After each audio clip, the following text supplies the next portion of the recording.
अल्हम्दुलिल्लाह जॉब और opportunity south Korea की आ चुकी है। आप भी कोरिया के लिए साउथ कोरिया के लिए अप्लाई कर सकते हैं और साउथ कोरिया वर्क वीज़े पे जा सकते हैं। अगर आप नहीं जाना चाहते, आपके दोस्त हैं, आपके फैमिली मेम्बर्स हैं, आपके रिश्तेदार हैं, सबके साथ ये वीडियो शेयर कीजिए। जी सर। और हाँ, एक चीज़ मैं बताता चलूँ कि मेल फीमेल दोनों अप्लाई कर सकते हैं, लड़कियां लड़के सब अप्लाई कर सकते हैं कोरिया के वीज़े के लिए, वर्क वीज़े के लिए। बिस्मिल्लाहिर्रहमानिर्रहीम, अस्सलाम वालेकुम। जैसे कि थंबनेल टाइटल से आपको पता चल गया होगा, हर साल साउथ कोरिया के लिए नई जॉब्स जो हैं वो आती हैं पाकिस्तान में। OEC overseas employment corporation Pakistan, ये एक गवर्नमेंट का अदारा है जिसके थ्रू ये जॉब्स जो हैं आती हैं कोरिया की वर्क वीज़ा के हवाले से। तो वो डिटेल मैंने आपको देनी थी। साल मतलब पिछले कितने सालों से मैं ये चीज़ आपके साथ शेयर करता रहा हूँ और बहुत से भाइयों का जो है वो मेरे ख्याल से वीज़ा भी आया है और बहुत सारे भाई जो हैं उन्होंने टेस्ट देके मेरे साथ पास भी किया हुआ है, यानी मेरी वजह से। तो मैं चाहता हूं कि ज़्यादा से ज़्यादा लोग जो हैं, यानी ज़्यादा से ज़्यादा व्यूवर्स को फ़ायदा हो। अभी दोबारा से ये कोरिया के जॉब्स के हवाले से कुरानदाजी जो है वो होने जा रही है, तो उसमें हिस्सा लेने के लिए डेट्स जो हैं वो आ चुकी है। 14 से लेके 28 तक थी, लेकिन माजरत के साथ मैं आपको थोड़ा सा लेट बता रहा हूँ, लेकिन इतना लेट भी नहीं है।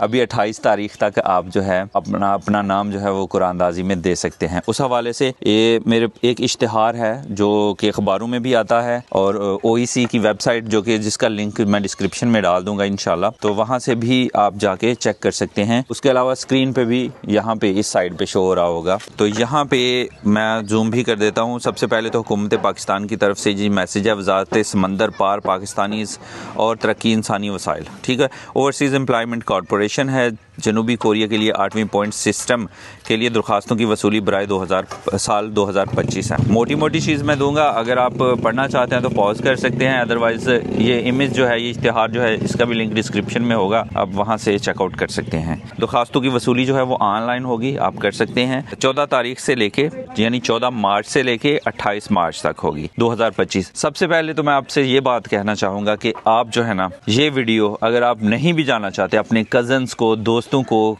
कहीं पे भी रिश्तेदारों को, दोस्तों को, सबको शेयर करें, ताकि अगर उनमें से कोई जाना चाहता है तो वो अप्लाई टाइम पे कर ले। अभी हम जाते हैं जी, यहाँ पे है जी 14 तारीख। आगे फिर इस कुरानदाजी का जो ऐलान होगा वो 11 अप्रैल OEC की वेबसाइट पे ही होगा, 11 अप्रैल 2025 को होगा। फिर आगे कुरानदाजी का कामयाब जो हो जाएंगे वो 14 से 23 अप्रैल के दरमियान अपनी रजिस्ट्रेशन करवाएंगे। फिर कोरियन के ज़बान का इम्तिहान शुरू होगा, वो 15 मई से 2025। जो मेरी वीडियोस रेगुलरली देख रहे हैं उनको आइडिया है कि सबसे पहले तो नाम देना होता है कुरानदाजी में। फिर कुरानदाजी में अगर नाम आ गया, फिर डॉक्यूमेंट्स जमा करवाने, मैं और दानिश भाई लाहौर गए हुए थे। उसके बाद फिर लैंग्वेज ज़बान जो है वो सीखना फ़ौरन से, यानी समझ लें कि आज अगर आपने मतलब अपने कागज़ जो हैं वो दिए हैं ना, तो आज से ही आपकी क्लास शुरू। अगर आपका नाम आ जाता है ना, तो क्लास आपकी प्रॉपर शुरू रहेगी, जो कि बेसिक लैंग्वेज होगी। उसमें जो होते हैं जैसे अलफ बेते से ABCD पहले वो पढ़ाई जाती है, फिर अल्फाज के लफ्ज़ कैसे बनते हैं वो, फिर किसको क्या कहते हैं, ठीक हो गया, वो चीज़ जो है वो पढ़ाई जाएगी। तो ये बेसिक होगा। उसका टेस्ट जो है वो कंप्यूटर पे होगा, वो आपका कभी भी नाम आ सकता है। देखिए, अगर वो कर रहे हैं कोरियन ज़बान का इम्तिहान का शेड्यूल का ऐलान कर रहे हैं 15 मई 2025 को, तो 15 मई से अगर आपका नाम 20 मई 25 मई आ जाता है ना, तो फिर उसमें आपने वो टेस्ट देना होता है। इसलिए बहुत सारे लड़के हैं जो साल से मेहनत करते रहते हैं, पढ़ते रहते हैं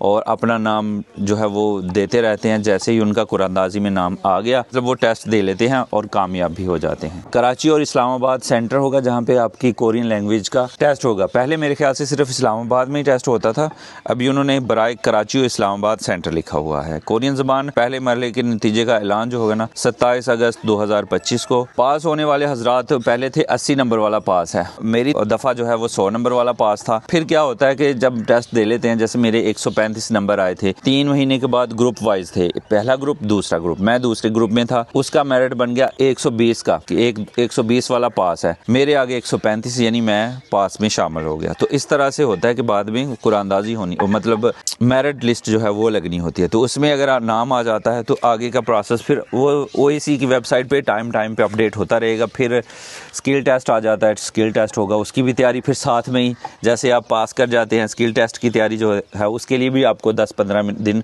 हमें तो टाइम मिला था, आप तैयारी कर सकते हैं। कुरानंदाजी में हिस्सा लेने के लिए आपने क्या करना है, ओईसी की वेबसाइट पे जाना है। अभी जॉब्स उस पर 3-4 लगे हुए होते हैं वेल्डिंग का, अगर वेल्डिंग में कारीगर हैं तो अप्लाई कर सकते हैं, और मैन्युफैक्चरिंग वगैरह का काफ़ी डिटेल है। तो ओईसी की वेबसाइट में खोल के आपको वो भी थोड़ा गाइड कर देता हूँ। लीजिए जी, अल्हम्दुलिल्लाह ओईसी की वेबसाइट हमारे सामने जो है वो खुल चुकी है। इंपॉर्टेंट अनाउंसमेंट जो है इसी में हमने स्क्रॉल डाउन करना है, तो यहाँ पे job opportunities in the welding profession in south Korea. अगर आपके पास वेल्डिंग का कोई डिप्लोमा है तो इसमें एडवर्टाइजमेंट और डाउनलोड चलान वेल्डर फॉर्म जो है ना वो आपने डाउनलोड कर लेना है, और वो फीस जो है मेरे ख्याल से SBL बैंक में आपने जमा करवानी है और उसको अटैच करना है फॉर्म, वो भी मैं आपको बताता हूँ। ये है जी वेल्डिंग के लिए। उसके आगे प्रोफेशनल मोल्डिंग, अगर आप प्रोफेशनल हैं, आपके पास कोई डिप्लोमा डिग्री है तो आप अप्लाई कर सकते हैं। उसके बाद आ जाता है जी system EPS Pakistan free applications, जो मैन्युफैक्चरिंग वगैरह जो है उसमें अगर आप अप्लाई करना चाहते हैं तो वो है अनाउंसमेंट स्पेशल EPS। हाँ, अब यहाँ पे अनाउंसमेंट ऑफ 8th पॉइंट हम पहले भी ऐड में पढ़ चुके हैं, तो इस पे हम क्लिक करेंगे और फिर इंतज़ार करेंगे। मेरे ख्याल से अब जल्दी खुल जाएगा। हाँ, खुल गया। यहाँ पे एंट्रीज़ हैं, चलान फार्म मैं आपको दिखाता हूँ। पहले यहाँ पे नाम है, फादर नेम है, डेट ऑफ बर्थ है, कंफर्म डेट ऑफ बर्थ है, फिर क्या आपके पास पासपोर्ट है, उसमें यस और नो है, और फिर CNIC नंबर है। CNIC नंबर दोबारा से एंटर करना है। उम्मीद यक नौकरी यक किस्म, यानी मैन्युफैक्चरिंग आपने चूज़ कर लेना है यहाँ पे। फिर अपना फ़ोन नंबर, दोबारा फ़ोन नंबर, ज़िला कौन सा है, प्रीव्यू करना है। उसके बाद यहाँ पे चलान फार्म जो आपने बैंक में जमा करवाया हुआ है ना, उसकी जो रसीद है ना उसकी फ़ोटो अच्छे से बना लें या उसको स्कैन करवा लें। तो वो यहाँ पे चूज़ फाइल पे क्लिक करेंगे ना तो वो आपने साथ में अटैच करनी है। फिर आगे आ जाता है जी बेल्टिंग के बाद रजिस्ट्रेशन। OIC ऑफिस का इंतखाब करें, किस ऑफिस में आप जो है मेरे ख्याल से डॉक्यूमेंट्स जो हैं वो जमा करवाने हैं। लाहौर में करवा सकते हैं, नज़दीक है इस्लामाबाद में, कराची में, जहाँ पे आप डॉक्यूमेंट्स जमा, टेस्ट आपका इस्लामाबाद और कराची में ही होगा। डॉक्यूमेंट्स जो जमा होने हैं ना वो मुख्तलिफ शहरों में होते हैं, अपना करीबी शहर चूज़ कर लें। फिर दूसरा जो टेस्ट, एंड वाला जो टेस्ट होगा ना लैंग्वेज का, वो आप कराची इस्लामाबाद में से कोई सा आप सेलेक्ट कर लें जो आपको नज़दीक पड़ता है। डिस्क्लेमर है जी, उसके अलावा इसको एग्री करेंगे यहाँ से।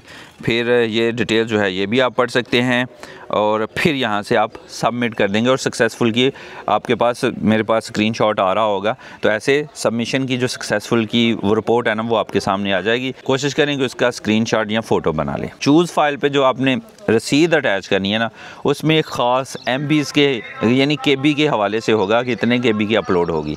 तो आप मुख्तलिफ वेबसाइट हैं जिसमें आप के जो उसका साइज़ है ना उसको कम या ज़्यादा कर सकते हैं, तो उस हिसाब से आप उसका किसी भी वेबसाइट पे साइज़ कम कर लें तस्वीर का, जो आपका वो जो चलान फार्म होगा उसका। अभी हम पीछे चलते हैं, यहाँ पे है जी चलान फार्म। चलान फार्म पे क्लिक किया, चलान फार्म यहीं से डाउनलोड कर लें, प्रिंट आउट कर निकलवा लें। तो ये चलान फार्म है, HBL में ही आप जमा करवाएंगे। डेट ऊपर लिखनी है, नीचे नाम लिखना है, रजिस्ट्रेशन कोरिया ठीक हो गया, कॉन्टैक्ट नंबर लिखना है, CNIC नंबर लिखना है। यहाँ पे ऑलरेडी 1000 रुपया फ़ीस एंटर हुई है, आपने कुछ नहीं करना। और यहाँ कैंडिडेट के सिग्नेचर होंगे, बस ये 3 रसीदें होंगी, 2 रसीदें एक बैंक रख लेगा, ऊपर लिखा भी है ये बैंक कॉपी, बैंक होगा। फिर OIC वाले यानी 2 कॉपी आपको मिलेंगी, एक आपके पास रसीद रहेगी, और एक आप जब डॉक्यूमेंट्स जमा करवाने जाएंगे ना कुरानंदाजी में, इंशाल्लाह अगर नाम आ जाता है तो वो आपने जो OIC की कॉपी है ना वो आपने वो अटैच करनी है और वो वहाँ पे देनी है जिसके ऊपर लिखा है OIC की कॉपी। कैंडिडेट्स कॉपी आपने अपने पास रखनी है। उसके अलावा ऐसे ही आपने करना है, अगर आप मोल्डिंग में प्रोफेशनल हैं तो उसके लिए भी एडवर्टाइजमेंट यानी इसमें ऐड मौजूद है। अगर डिस्क्रिप्शन में नहीं भी मिलती ना, OEC अगर आप गूगल करेंगे ना तो उसकी वेबसाइट आ जाएगी, उसमें यहाँ पे साथ आप दे सकते हैं कि एडवर्टाइजमेंट यानी मशहूरी लिखा हुआ है, फिर चलान फार्म लिखा हुआ है। इस पर अगर आप क्लिक कर दें ना तो ये मशहूरी सामने आ जाएगी। जैसे ये हमने किया ना तो एक नया पेज खोला है, उसमें ये सारी ऐड जो है जो मैंने आपको पढ़ के भी दिखाई और स्क्रीनशॉट भी जिसका दिखाया, ये सारी की सारी आ जाएगी। यहाँ से भी आप कर सकते हैं। खुदा ना खास्ता अगर मैं भूल जाता हूँ डिस्क्रिप्शन में कोई लिंक देना तो यहाँ से आप ज़रूर कर लीजिएगा। उसके अलावा ये तो थी आपके हवाले से आप कैसे अप्लाई कर सकते हैं। बाकी मेरी जो डिटेल है ना कि मैंने अप्लाई किया था, लैंग्वेज सीखी थी, टेस्ट पास किए थे, मेरा स्टेटस क्या है। बहुत सारे व्यूवर्स को ये जानने के भी है कि भाई आपका स्टेटस क्या है, यानी आपने अप्लाई किया उसके बाद आप क्या बना, वीज़ा आएगा, कब आएगा, कैसे आएगा, तो वो भी अपडेट मैं आपको करता हूँ। इसी तरह OEC की वेबसाइट पे जब आप कामयाब हो जाते हैं ना, OEC पे आप कामयाब हो जाते हैं, यानी सारे टेस्ट कंप्लीट कर जाते हैं, तो फिर आपकी ID आपके पासपोर्ट नंबर से EPS पे बनेगी, जो कि कोरियन वेबसाइट है, eps.go.kr। उस पे आपका अकाउंट बनेगा, आपके पासपोर्ट नंबर से बन जाएगा। जब आप इसमें कामयाब हो जाएंगे तो ही कर सकते हैं, अदरवाइज और कोई नहीं बना सकता इस पे ID। खैर ID पे मैं क्लिक करूँगा, ID मेरी ऑलरेडी इसमें सेव है, तो ID पे मैंने क्लिक किया। यहाँ पे लॉगिन होते हैं, अपना ID यूज़ करते हैं, ये सेव हो गई हुई है मेरे फ़ोन में ही। यहाँ पे डेट ऑफ बर्थ एंटर करनी है और सबसे पहले ईयर, मंथ, फिर डे।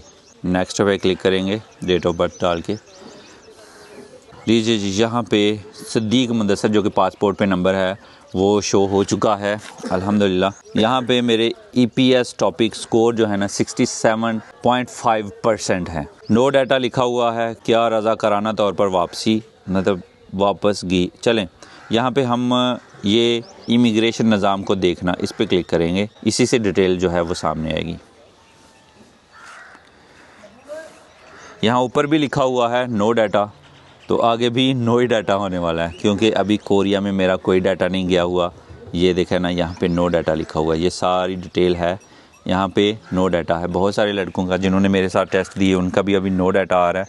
डॉक्यूमेंट्स जो है ना वो अभी OEC के ऑफिस में ही पड़े हुए हैं, यहाँ से कोरिया सबमिट नहीं हुए। जैसे कोरिया सबमिट होंगे वहाँ वो वेबसाइट पे ऐड करेंगे, तो यहाँ पे अगली डिटेल जो है, अगला प्रोसेस जो है वो शुरू हो जाएगा। फिर क्या होगा कि कोरिया में हमारे डॉक्यूमेंट्स पहुँच जाएंगे, फिर वहाँ पर जितनी कंपनीज़ हैं ना जिनको बंदे चाहिए, हमने जो अपनी कैटेगरी रखी हुई है ना, उस कैटेगरी के हिसाब से वो कंपनी उस ऑफिस में आएगी, वो फाइलें जो हैं उनको देंगे। उनको 4 बंदे चाहिए, पाकिस्तानी चाहिए, बांग्लादेश के चाहिए, नेपाल के चाहिए, बहुत सारी कंट्रीज़ के वर्क वीज़े पे लोग जाते हैं, तो वो फाइलें देंगे। उनमें से अगर आपकी फ़ाइल आ गई तो आपका वीज़ा आ गया झट से। अगर उनमें से फ़ाइल नहीं आई तो आपको वेटिंग लिस्ट में पड़े 2 साल हो सकते हैं, और मुमकिन है कि 2 साल गुजरने के बाद, यानी जब 2 साल गुजरने वाले हों, तो फिर आपका नाम जो है, यानी वो फ़ाइल आपकी उठा ली जाए और आपका वीज़ा आ जाए। अगर 2 साल से लेट हो जाते हैं तो आपका ये सारा प्रोसेस एक्सपायर हो जाएगा और फिर आपको दोबारा से फिर नाम देना होगा, फिर टेस्ट देने होंगे अगर आपने कोरिया जाना है तो। यानी इसमें बहुत सारी ऐसी चीज़ें हैं जो आपकी किस्मत पे भी डिपेंड करती हैं। पहले कुरानदाजी में नाम किस्मत से आएगा, फिर डॉक्यूमेंट्स जमा करवाने के बाद जो टेस्ट है वो भी बहुत काबिल लड़के होते हैं जिन जो फेल हो जाते हैं, और बहुत सादा भी होते हैं जिनकी कुछ बात समझ में आ जाती है तो वो पास कर जाते हैं। लेकिन मेहनत तो ज़रूरी है, मेहनत का ही फल मिलता है। तुक्के से पास बंदा कोई नहीं हुआ अभी तक, फिर वो पास हो गए, फिर आगे किस्मत का वीज़ा आए। तो इसलिए मेरा तो अभी नो डाटा शो हो रहा है, बाकी देखते हैं क्या होता है। तो खैर ये डिटेल थी अपने व्यूवर्स के लिए, पहले वो शेयर की। मेरी भी डिटेल इसी में ऐड होगी कि मेरे कोरियन वीज़े का क्या बना और आप कैसे अप्लाई कर सकते हैं, वो भी मैंने आपके साथ शेयर कर दिया। कमी कोताही रह गई तो माजरत। OEC की वेबसाइट पर जाएं, वो OEC की वेबसाइट का लिंक मैं डिस्क्रिप्शन में डाल दूँगा, अदरवाइज़ गूगल पे OEC लिख लें तो आगे का प्रोसेस आप कंप्लीट कर लें। बोर हुए होंगे, लेकिन ये इन्फॉर्मेशन आपको समझ आ गई है, ठीक है। दोस्तों को बताएं, नहीं तो वीडियोस जो है ये शेयर करें अपने दोस्तों को, फैमिली मेम्बर्स को, रिश्तेदारों को, ठीक हो गया। तो खैर आज की वीडियो बस डिटेल की थी, बाकी इंशाल्लाह अगली वीडियोस में अपडेट मिलती रहेगी हमारे नए घर की, फार्म हाउस की। तो खैर आज की वीडियो बस यही थी, यहीं पे ख़त्म करते हैं और इसी दुआ के साथ ख़त्म करते हैं कि अपनों में रहें, अपनों में खुश रहें और अपनों को खुश रखें और हमें दुआ में याद रखें। अल्लाह हाफिज़। अभी इधर भी काम शुरू होने लगा, इधर फिर वो अगली वीडियो में पता चलेगा इंशाल्लाह।